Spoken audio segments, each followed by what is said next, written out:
It's always a great pleasure, and one of the great pleasures of putting on events like this, to be able to bring to the stage not just my friends, but one of my heroes, Denis Hayes. You may know him as the founder of Earth Day, 1970 and 1990. But more recently, over the past, I think, 20 years or so, the president and CEO of the Bullitt Foundation, and very recently, the developer of one of the great examples of what's possible in the built environment, the Bullitt Center. Please join me in welcoming Denis Hayes.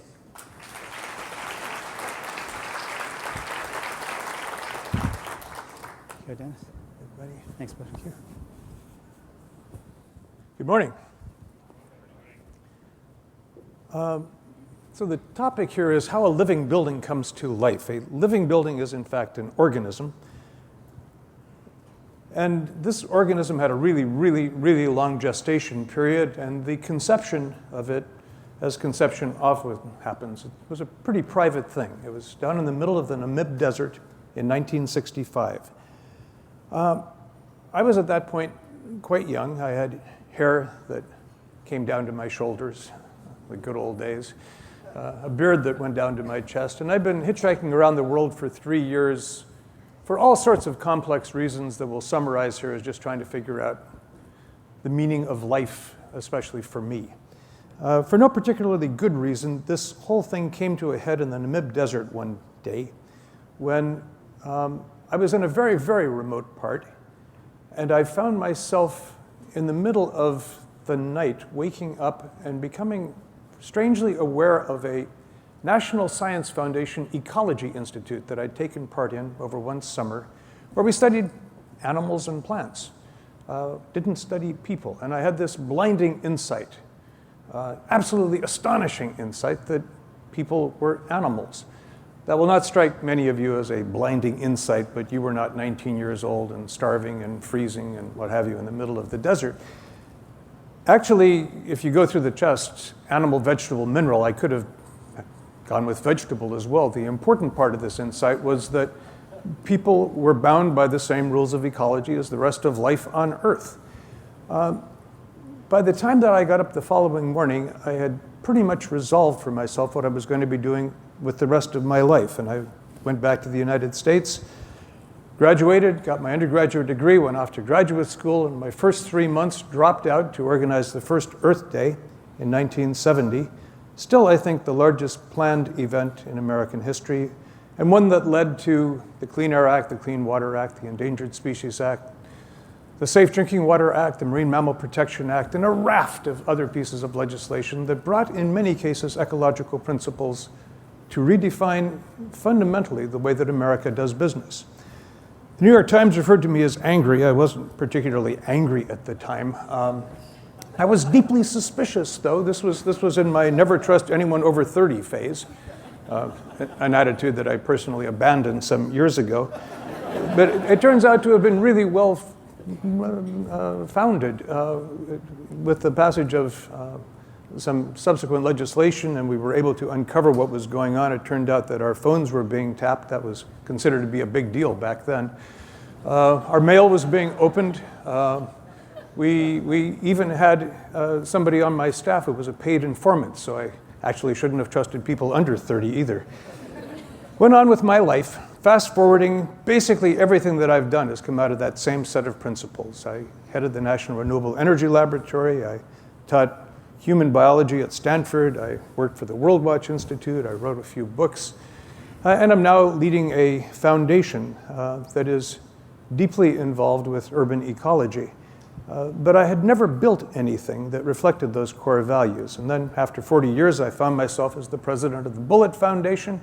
As we moved into urban issues, I looked for an office building that reflected those values, couldn't find one, and then suddenly found myself, after 40 years, changing from an environmental firebrand into a real estate developer.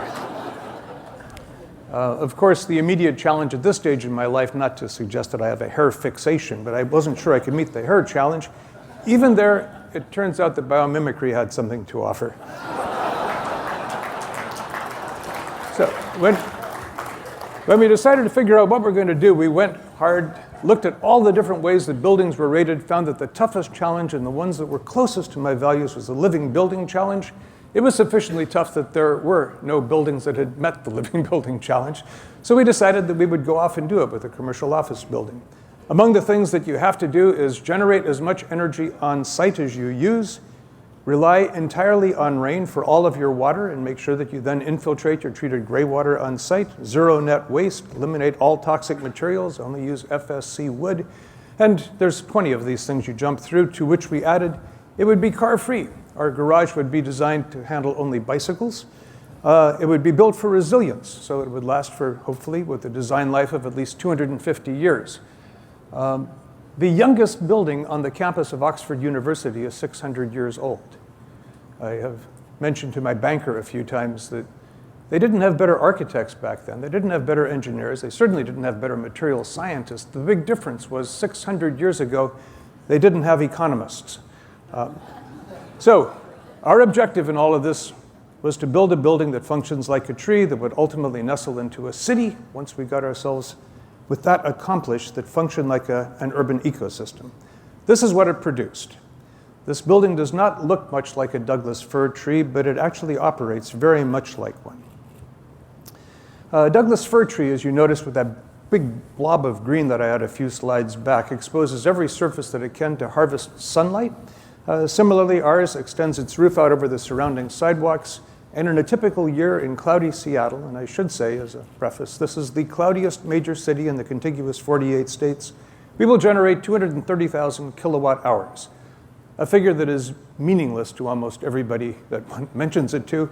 But to put it into context, that column on the far left shows that the average office building, 50,000 square feet in Seattle, uses 850,000. With our brand new, really tough 2009 energy code, that goes down to 769. LEED Platinum building with all of the energy credits takes it down to the high 400s.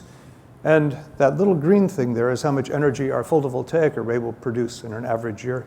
And so we're going to be using meaningfully less than half of the energy of a LEED Platinum building. This is, thank you.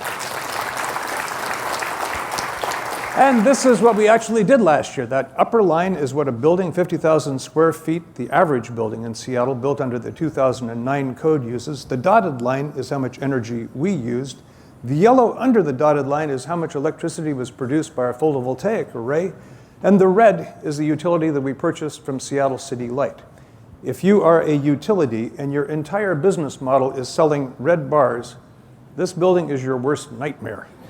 And so what we did was to convert it into something other than the worst nightmare. It is very wonky. I'm not going to get into it here. Basically, the utility is selling energy services, not kilowatt hours, to our tenants, and we are selling metered, saved negawatt hours to the utility in a way that is win-win-win. Anybody who's interested, come this afternoon to the Neurology and Buildings workshop, and we'll explain how this thing works. But it actually is a viable future for the utility industry in an era of broadly distributed energy generating resources and deep investments in efficiency. So this organism, this building, has a nervous system and a brain. The nervous system is telling the brain whether the wind is blowing and how fast it's blowing and what direction it's blowing from. What's the outside temperature? What's the inside temperature? Is it raining? How intense is the sunlight?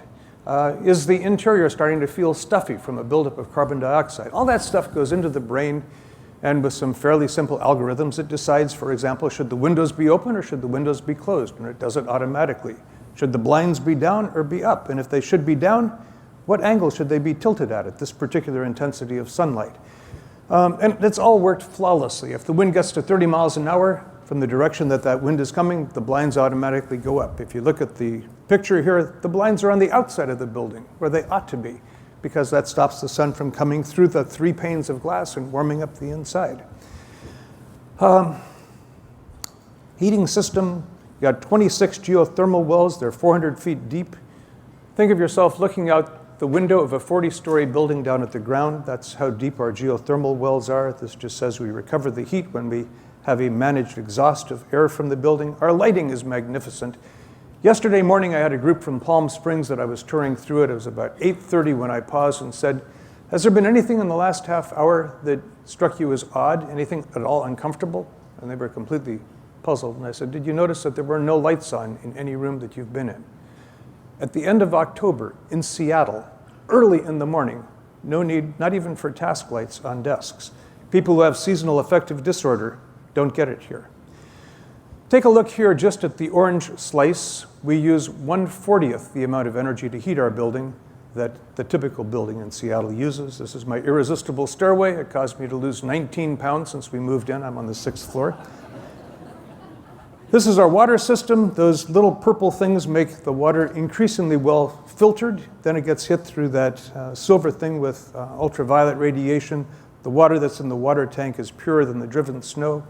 Here are 4 of our 10 composters that treat all human waste. 362 compounds that we eliminated from the 1,000 components of the building.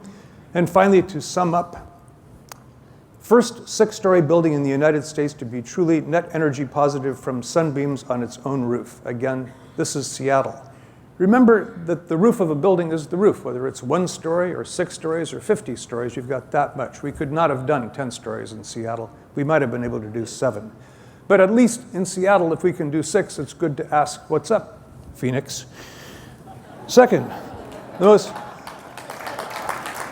most energy efficient office building in America, the first public building to use rainwater for all purposes, including potable drinking water, the first building in an American city to infiltrate all of its treated gray water into the soil right on site, first commercial structure in the United States to achieve project certification from FSC, that's to say every stick of wood in the building is either reclaimed or from an FSC forest.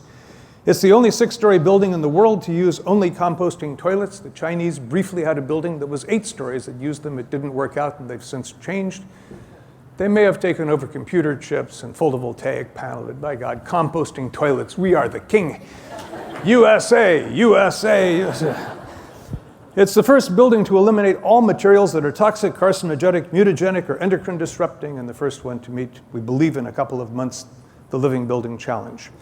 Our website is bulletcenter.org. If you've got any questions that I haven't answered, it's there in detail. Please come, and if the answers aren't there, give me a call. We'd be delighted to. Because if this building, a couple of years from now, is the only one like it in the world, at this critical juncture where we all know that we're facing absolute calamities on front after front, and in the United States, buildings use about 2/3 of all electricity, so this is really, really important.